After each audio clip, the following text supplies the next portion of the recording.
Welcome back to the Deep Dive. We're here to filter through the noise and give you those essential, actionable insights you need. And today, well, we're on a big mission. Finding the real, proven ways to build digital income streams in 2025. That's right.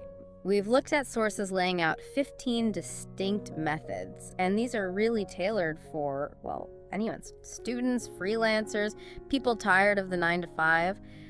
The goal here isn't just a list, it's about giving you that strategic shortcut, helping you see the difference between trading time for money and building those leveraged assets. Yeah, that distinction is absolutely key. Are you looking for quick cash using skills you already have, or are you building something that, earns while you sleep? We've got the map. And the big takeaway from all the sources seems to be consistency, right? And constantly learning new things. Exactly. Success isn't just picking a method. It's about starting small, mastering one thing, and then ideally thinking about automation down the line. That's the core idea. Okay, let's unpack this. Let's start with the immediate stuff, the fastest ways to make money by selling skills you probably already have. Right. So the foundation, it's still freelancing, but here's the thing for 2025. Just saying you're a writer or designer, probably not enough anymore. The market pays for specialization. That's the crucial point, isn't it? The really good money isn't for generic stuff. It's for specialized back-end coding or graphic design focused on conversion or technical writing for specific fields like biotech or AI. You get to be your own boss, set higher rates, but yeah, you absolutely need to stand out. And the great thing is, platforms like Upwork, Fiverr, even Freelancer, they act as your storefront. They handle a lot of the admin hassle and connect your specific skill to clients all over the world who need exactly that. Okay, moving on from direct client stuff, there's managing things for others like social media management, SMM. Yeah, every business knows they need to be online, but honestly, who has the time or the know-how for complex ad campaigns, content schedules, engaging with communities?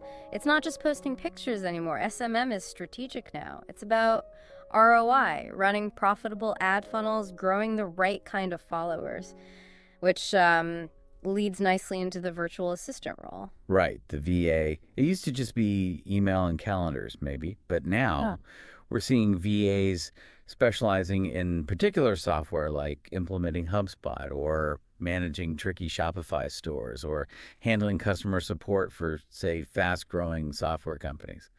It's flexible, definitely high demand, and a fantastic way to see how successful online businesses actually run from the inside. And let's contrast that VA flexibility with full remote jobs. If you're looking for that steady paycheck, the benefits, you go for full remote employment. Think data entry, software development, customer service, those kinds of roles. The sources we looked at pointed to specific job boards like Remote-O, We Work Remotely, and Flex Jobs. Those are the places to search for those consistent full-time online jobs. Okay, so phase one is basically trading specialized skills for good rates. But eventually, you might get tired of trading hours for dollars, right? So we need to shift focus from just service work to actually building assets. Exactly. And the biggest leap in, let's say, leverage happens when you create something once that can be sold over and over again. That really starts with online teaching. If you know something well, a language, coding, even advanced Excel tricks, you can package that knowledge and sell it. That sounds amazing. Make the course once, sell it forever. But hang on, isn't the online course market super crowded now? What's the real insight there? That's the challenge, you're right. The sources really emphasize that success isn't just about having a good course anymore, it's about the marketing. Platforms like Teachable, Skillshare, Udemy, they host it, sure. But you have to bring the students. That usually means building an audience somewhere else, first email list, social media, whatever. So the income is passive, yes, but only after you crack that marketing piece. Got it. Okay, next up, the famous content creation trio, starting with, maybe surprisingly, blogging.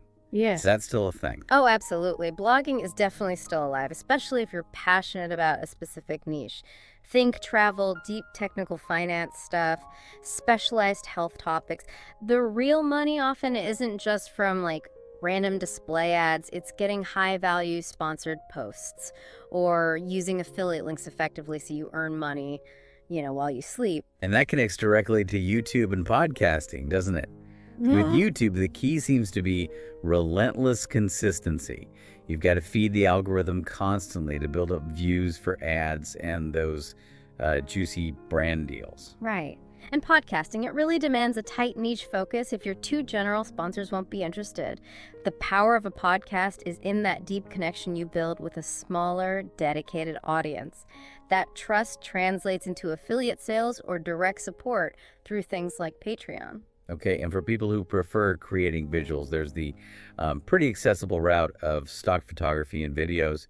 Yeah, it's a straightforward royalty model. If you've got decent gear, even a really good smartphone camera now, you can upload quality photos and video clips. Sites like Shutterstock, Adobe Stock, Pexels. Every time someone downloads your work for commercial use, boom, you get a small payment. The key strategy. Volume helps, definitely. But also, make sure you handle the licensing correctly.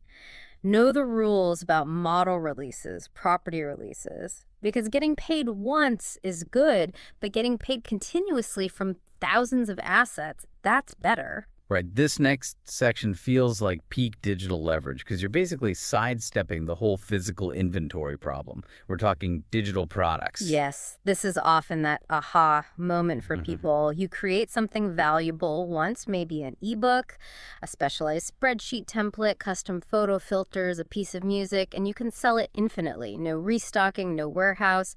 The profit margin after that initial creation time is basically, well, almost 100%. And getting started seems easier than ever. You mentioned platforms like Gumroad. It feels like a digital vending machine for your specific thing. Exactly. Gumroad is great for that. Etsy is also surprisingly good for selling digital files. These platforms handle the payment processing, the delivery. They remove a lot of the technical hurdles. Okay, but what if you are drawn to selling physical stuff, but like terrified of filling your garage with boxes? Then there's drop shipping. Drop shipping, it's the model where you run the online store, you take the customer's order, but then a third-party supplier actually ships the product straight to the customer. You never touch the inventory. The big plus there is obviously the tiny upfront investment. Yeah. But what's the catch?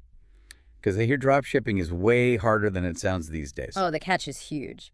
Because you don't control the shipping or the product quality directly, drop shipping in 2025 demands expert-level digital marketing skills. You need to be amazing at running ads to make those thin margins work. And you also have to be ready for potentially significant customer service issues when inevitably shipping goes wrong. Yeah. So yeah, low inventory risk, but definitely high operational risk. Okay, that's a good dose of reality. A sort of related but maybe more fun and creative option with fewer supply chain nightmares is print on demand, POD. Yes, POD is fantastic for creatives. This is pure design leverage. Your job is the fun part, creating cool designs for t-shirts, mugs, posters, whatever. Then services like Redbubble or Teespring. They handle everything else, the printing, the inventory management, the shipping, but only after someone actually buys it. You need almost no upfront money. The barrier is really just your design skill and finding a good niche. Cool. And finally, in this section, affiliate marketing, which, as you said, kind of weaves into almost everything else we've talked about. Right. The basic idea is simple. Promote someone else's product, use your unique tracking link, and earn a commission if your audience buys. But here's a strategic tip from the sources. Don't just focus on low commission stuff like, say, Amazon Associates. Think bigger. Look into promoting high-value products, especially recurring subscription services like software as a service or SaaS. Those affiliate commissions can pay you month after month, which dramatically boosts your leverage. And it all comes back to trust, doesn't it? If your audience thinks you're just recommending stuff to make a buck, you're done. It has to be genuine. Absolutely critical. Trust is everything in affiliate marketing. Okay, here's where it gets really interesting.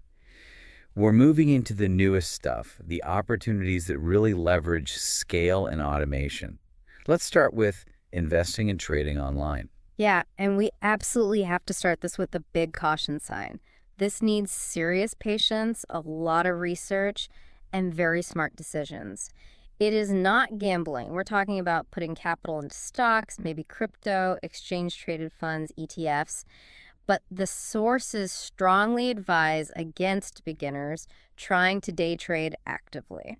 So it's more about strategic, long-term investing, like dollar cost averaging into diversified funds, not trying to time the market or get rich quick. It's foundational, but requires discipline and actually learning the rules. Precisely. It's a marathon, definitely not a sprint. But this last one, number 12, AI tools and automation businesses. This feels like maybe the most relevant opportunity heading into 2025. It just offers instant, massive leverage. Yeah, we're not just talking about using Chat GPT to help write an email. We mean building entire businesses around these new AI capabilities. Absolutely. Think about specific applications. You could develop automated content workflows for small businesses that can't afford a big team, or create and sell specialized AI-generated assets like logo packages or social media graphics at a huge scale, or even build custom chatbots for companies to help qualify leads automatically.